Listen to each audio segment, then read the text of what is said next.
Assalamualaikum warahmatullahi wabarakatuh. Selamat pagi adik-adik sekalian. Di sini saya akan melanjutkan video untuk materi yang kedua, yaitu tentang bentuk komunikasi data. Nah, sebenarnya bentuk komunikasi data itu dibagi menjadi dua bagian, yaitu offline system. Yang kedua adalah online system. Nah, kita pertama masuk ke offline system dulu. Offline communication system, kalau kita lihat secara definisi, yaitu sistem pengiriman data melalui fasilitas telekomunikasi dari satu lokasi ke pusat pengolahan data. Tetapi data yang dikirim tidak langsung diproses oleh CPU. Nah, ini maksudnya di sini offline system itu, jadi kita akan mengirimkan sebuah data ke komputer server atau komputer tujuan. Nah, tetapi data yang kita kirimkan tersebut, dia hanya disimpan di memori penyimpanan saja dan tidak langsung diproses oleh CPU. Jadi hanya disimpan saja. Oke, kita lihat diagramnya. Nah, di sini data yang akan diproses dibaca oleh terminal. Kemudian, dengan menggunakan modem, data tersebut dikirim melalui fasilitas telekomunikasi. Nah, di tempat tujuan, data diterima juga oleh modem. Kemudian, oleh terminal, data disimpan ke alamat perekam atau alamat penyimpanan seperti hard disk, seperti flash disk, dan lain sebagainya. Contohnya itu, jika kalian, yang pertama itu kalian mengakses lokal FTP server. Nah, di sini biasanya digunakan di sebuah perusahaan, di mana perusahaan itu menggunakan FTP server ini, jaringannya hanya jaringan lokal untuk perusahaan mereka. Nah, digunakan FTP untuk file sharing atau membagikan dokumen ke bagian lain atau ke divisi lain agar data tersebut bisa terdeliver dengan cepat dan lebih aman. Nah, contohnya menggunakan contoh aplikasi offline communication system itu yang pertama untuk file transfer protocol server. Itu untuk sebagai sharing file di situ. Kemudian kalau yang kalian tahu di Politeknik Negeri Jakarta ada semacam pusat unggulan teknologi otomasi industri di mana prosesnya itu adalah memproduksi air. Nah, itu jaringan yang kita pakai di PNJ ya dia hanya lokal di PNJ saja bisa diakses. Tetapi dia tidak bisa diakses dari luar. Nah, kecuali data tersebut sudah masuk ke enterprise system. Nah, itu sudah dapat diakses di luar. Tapi untuk pengoperasian alat-alat mesin yang ada di Leputo itu ya hanya lokal saja di situ. Itu contoh yang offline communication system.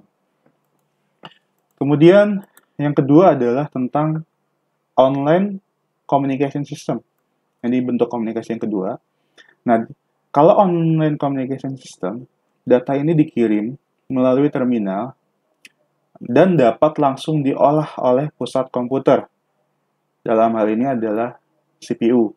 Nah, ini maksudnya jika kita mengirimkan sebuah data ke komputer server atau komputer tujuan, nah itu datanya itu langsung diproses oleh CPU. Kalau offline tadi dia hanya disimpan, tapi kalau online system itu langsung diproses oleh CPU. Nah, ini untuk online communication system dibagi lagi atau ada beberapa jenis. Yang pertama adalah RJE atau Remote Job Entry System. Yang kedua adalah Real Time System. Yang ketiga adalah Time Sharing System. Yang keempat, Distributed Data Processing System. Yang kelima, Batch Processing System.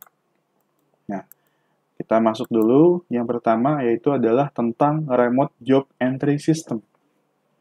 Nah, di sini kalau kita pahami dari definisinya, data yang akan dikirim dikumpulkan terlebih dahulu dan secara bersama-sama dikirimkan ke komputer pusat untuk diproses. Karena data dikumpulkan atau batch terlebih dahulu dalam satu periode, maka cara pengolahan sistem ini disebut dengan batch processing system. Nah, bisa kalian lihat di sini untuk diagramnya. Dilihat dari diagramnya, di sini hasil dari pengolahan data umumnya ada di komputer pusat dan tidak dapat langsung seketika dihasilkan saat itu juga. Karena komputer di sini atau komputer pusat harus sekaligus memproses kumpulan data yang cukup besar. Sini. Di sini dilihat contohnya itu adalah sistem ujian nasional online. Nah, di sistem ujian nasional online ini pastinya kalau hanya menggunakan satu komputer pusat sebagai server, kemudian di waktu bersamaan seluruh siswa di Indonesia mengakses, otomatis server tersebut tidak akan kuat. Makanya itu dibagi lagi di sistem ujian nasional ini dibagi menjadi beberapa bagian. Jadi dia tidak langsung mengakses komputer server, tapi dia ada komputer-komputer lain, dia sebagai poinnya, sebagai titik poinnya pada saat semua mahasiswa tersebut sudah mengumpulkan hasil ujian nasionalnya, maka dia langsung diproses oleh komputer pusat. Nah, di sini maksudnya ada satu komputer yang lain, dia berfungsi dia untuk mengumpulkan terlebih dahulu data siswa ujian nasional, baru kemudian diproses oleh komputer pusat. Baru dia akan terlihat hasilnya. Contohnya, di sini untuk wilayah Depok, SMA sewilayah Depok akan melakukan ujian nasional. Otomatis di situ ada server khusus untuk wilayah Depok aja. Nah, setelah dikumpulkan dari seluruh siswa SMA di Depok, nah, setelah dikumpulkan baru dikirimkan ke komputer pusat untuk diproses. Jadi di situ dikumpulkan terlebih dahulu, baru diproses oleh komputer pusat. Baru kelihatan hasilnya di situ. Ini diproses oleh komputer pusat contohnya untuk melihat poinnya. Jadi untuk pengoreksian ujian nasional itu ada di komputer pusat, tapi dia tidak langsung dikoreksi, tapi disimpan dahulu di komputer-komputer setiap daerah. Jadi komputer pusat tidak terbebani di situ. Kemudian yang kedua adalah real-time system.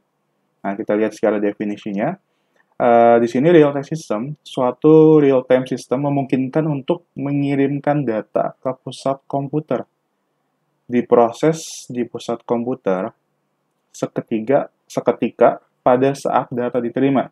Dan kemudian mengirimkan kembali hasil pengolahan data ke pengirim data saat itu juga. Jadi, di sini kalau kita lihat,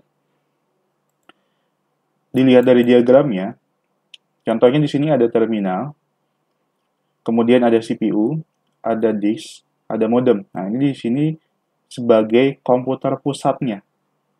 Kemudian, di sini ada banyak terminal. Terminal itu bisa dikatakan contohnya sebagai perangkat yang kita punya, misalnya smartphone, laptop, dan lain sebagainya.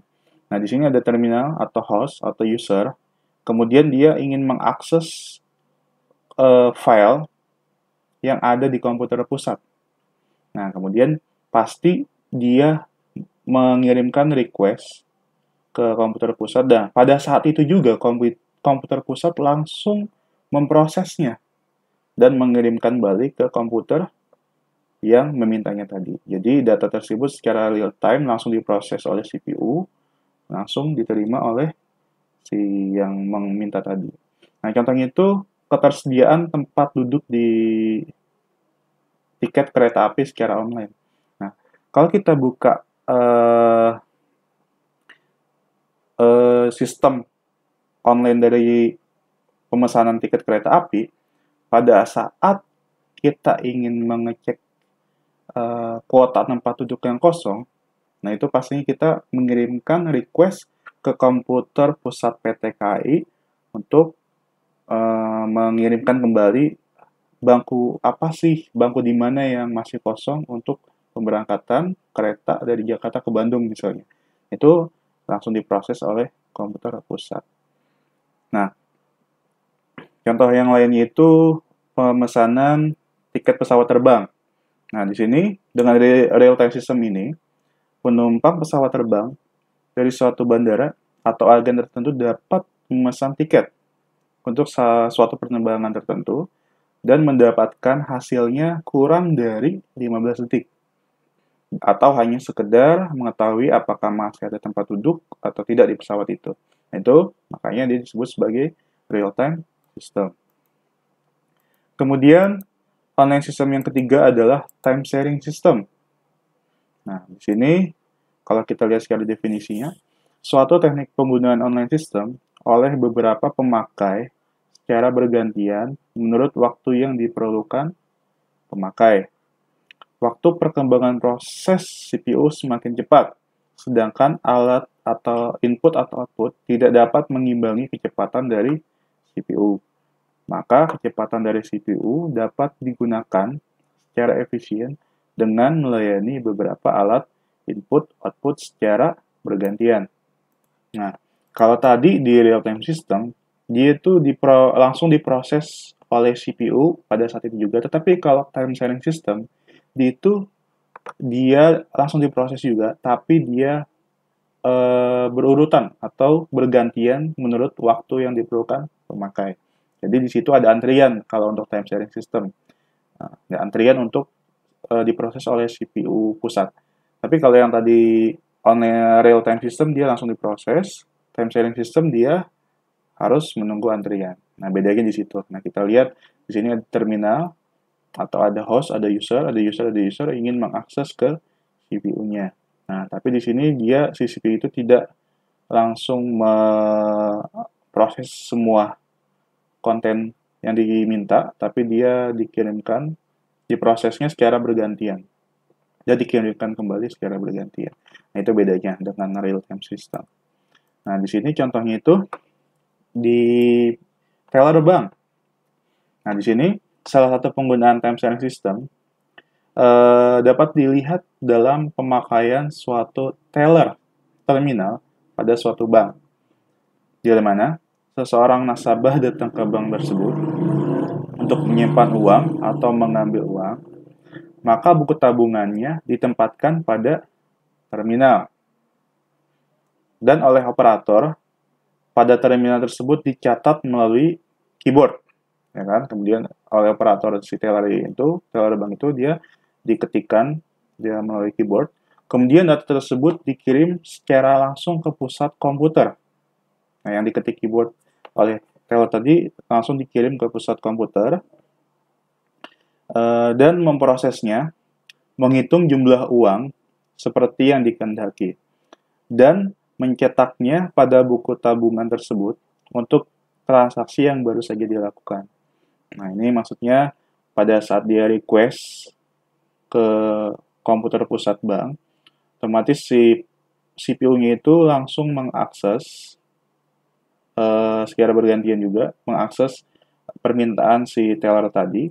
Nah, itu setelah berhasil diakses, maka si CPU-nya itu dia akan mencetak buku tabungan di printer, kemudian langsung juga kalau misalnya ada SMS bankingnya, dia langsung mengirimkan notifikasi ke handphone si nasabah. Otomatis dalam satu proses, dia ada menerima request dari si operator, setelah oke, baru dia akan balikan informasinya ke operator, dan selanjutnya secara bergantian akan mencetak di buku tabungan dan mengirimkan SMS ke nasabah. Itu contohnya. Kemudian yang keempat adalah distributed data processing system. Nah, di sini sebenarnya perkembangan dari yang time sharing system juga, perkembangan dari real time system juga.